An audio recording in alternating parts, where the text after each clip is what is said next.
secondary action.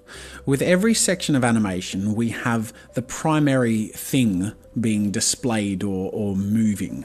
And in this example here, we have a monkey marching forwards and walking along, and the primary action is this forward-leaning arc of motion, this aggressive sort of walk. So the secondary action are things that are part of this element being animated that are complementing that primary objective. So for example, his arms being raised and in clenched fists, and his feet stomping aggressively, and his tail wagging about in a very unpredictable and rapid way, and his hair sort of moving along with the movement of his body. These are all secondary elements of this animation, where the primary element is the aggressive walk itself. So in context, we have things like these bounces into frame, where the primary animation is the motion itself, the action that's happening as the character bounces into the frame.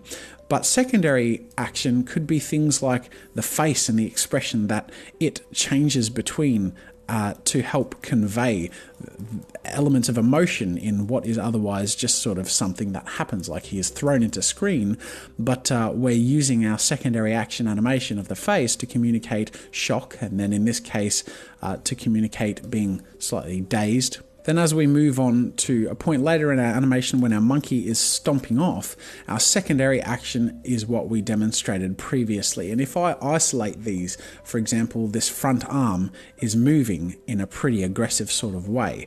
And this could be isolated and presented as a section of animation, and people would probably understand that there's a rigid motion about this arm movement.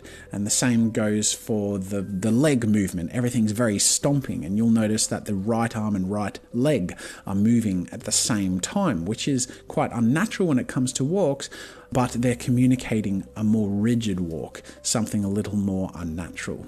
Secondary action in the context of, for example, a strong walk would be things like strong gestures in the arms that work to accentuate that emotion in the walk. There's also the possibility of dialogue being delivered at the same time, for example, and tilts and turns of the head that could accentuate the walk and dialogue, but wouldn't distract from the main aspect that's happening, which is the walk itself.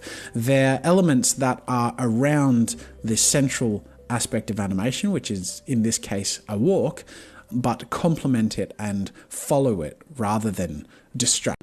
Thanks for watching through this tutorial, and I'll see you in the next tutorial.